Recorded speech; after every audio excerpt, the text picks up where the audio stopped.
नमस्कार मंडळी, मी अपेक्षा आणि तुमच्या आरवीज किचनमध्ये खूप खूप स्वागत। आज आपण आपल्या किचनमध्ये अगदी 5 मिनिटात झटपट होणारी कुल्फी बनवणार आहोत। ही कुल्फी केशर पिस्ता फ्लेवरपासून करणार आहोत। मागच्या वेळेस आपण कुल्फी बनवली ती आपण फक्त दुधापासून बनवली होती। आज आपण इथे कुल्फीचं प्रेमिक्स असतं ते आपल्याला कोणत्याही दुकानात किंवा डीमार्टमध्ये वगैरे मिळेल, त्यापासून मी इथे ही कुल्फी बनवली आहे। अगदी झटपट होते बनवून।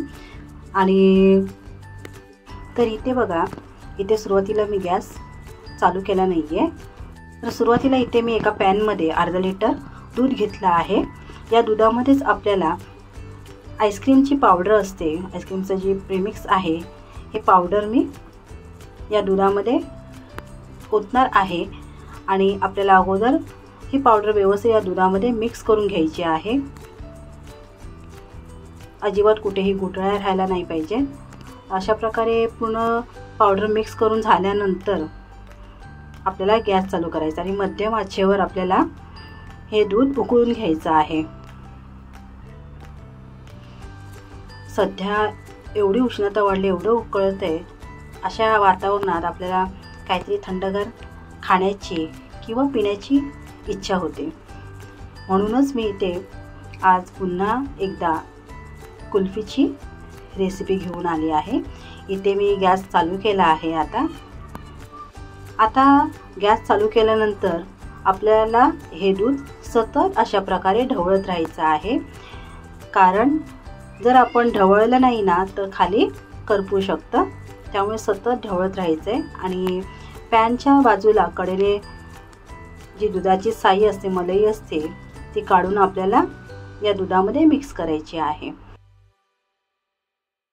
इथे मी दुधाची साय काढून ठेवली होती। ही साय विस्कने छान फेटून घेतली, त्यानंतर या दुधामध्ये मिक्स केली आहे। दुधाची साय मिक्स केल्यामुळे या कुल्फीला छान दाणेदारपणा येणार आहे। दाणेदार अशी कुल्फी इथे आपली तयार होणार आहे। आता पाहू शकता दुधाला उकळी आली आहे आणि छान घट्टसरपणा सुद्धा आला आहे, दाटसरपणा आला आहे या दुधाला। अशा प्रकारे बघा, या कडेला लागलेली जी साय आहे ती आपल्याला काढायची आणि यामध्ये मिक्स करायची। त्यामुळे सुद्धा कुल्फी अगदी दाणेदार मलाईदार इथे तयार होते। आता अजून 1-2 मिनिटं आपण ढवळणार आहोत, त्यानंतर गॅस बंद करायचा आहे आपल्याला। आणि या दुधामध्ये आपल्याला साखर वगैरे काहीच टाकायचं नाही आहे, कारण ही जी कुल्फीची पावडर आहे ना यामध्ये सर्व मिक्स आहे, साखर वगैरे, त्यामुळे साखर वगैरे वेगळी टाकायची काहीच आवश्यकता नाही आहे। छान दाणेदार असं मिश्रण तयार झालं आहे।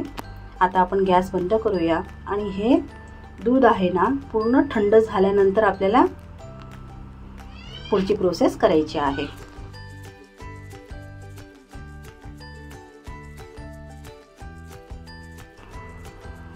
तुम्हाला या दुधामध्ये ड्रायफ्रूट्स वगैरे टाकायचे असेल ते देखील तुम्ही टाकू शकता।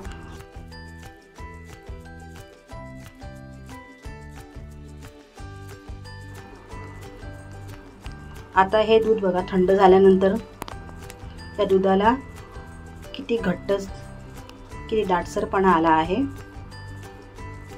पाहिलं ना? थंड पूर्ण झाल्यानंतर छान दाटसरपणा आला आहे या दुधाला।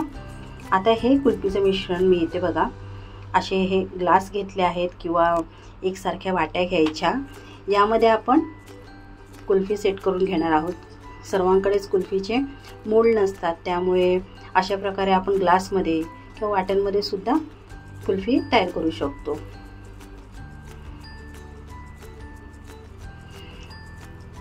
त्यानंतर आपल्याला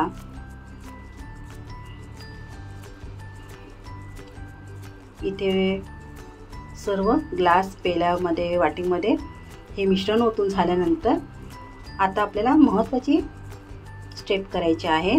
तर इथे मी हा फॉइल पेपर घेतला आहे, तो आपल्याला वरून लावायचा आहे। फॉइल पेपर लावल्यामुळे अजिबात बाहेरची हवा आतमध्ये जात नाही आणि बर्फ सुद्धा आतमध्ये जमा होत नाही, त्यामुळे इथे आपली कुल्फी आहे ना खूप छान तयार होते। आणि अशा प्रकारे आपल्याला रबर बँड घ्यायचे आहे, वरून फॉईल पेपर लावल्यानंतर व्यवस्थित रबर बँडने पॅक करायचा आहे, म्हणजे अजिबात हवा आतमध्ये जाणार नाही। त्यानंतर आपल्याला ही सर्व आईस्क्रीमचे ग्लास, पेले, वाटी आहे हे सर्व आपल्याला फ्रीझरमध्ये रात्रभर असंच ठेवायचं आहे, म्हणजे कमीत कमी 10-12 तास आपण फ्रीझरमध्ये ठेवणार आहोत। आता इथे दुसऱ्या दिवशी पाहू शकता, फॉईल पेपर काढून बघूया। इथे आपली आईस्क्रीम व्यवस्थित सेट झाली आहे। त्यानंतर अशा प्रकारे आपल्याला या आईस्क्रीमच्या स्टिक आहेत त्या घ्यायच्या आहेत आणि यामध्ये अशा प्रकारे रुतवायचे आहेत। त्यानंतर दोन्ही हातांमध्ये हा ग्लास आहे तो अशा प्रकारे घर्षण करायचा आहे, म्हणजे आईस्क्रीम किंवा कुल्फी अगदी सहजपणे बाहेर येते।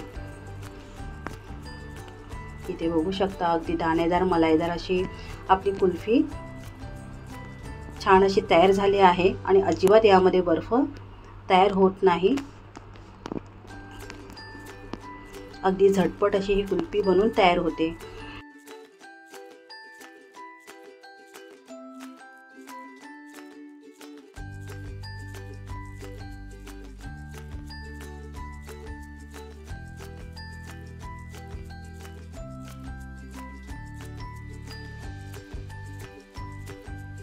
या कुल्फ्या आपण मोठ्या ग्लासमध्ये, पेल्यांमध्ये बनवल्या असल्यामुळे ह्या जास्त जाडसर झाल्या आहेत। त्यामुळे तुम्ही अशा प्रकारे 2 स्टिक किंवा 4 स्टिक एका ग्लास पेल्यामध्ये घालून अशा प्रकारे कट करून घेऊ शकता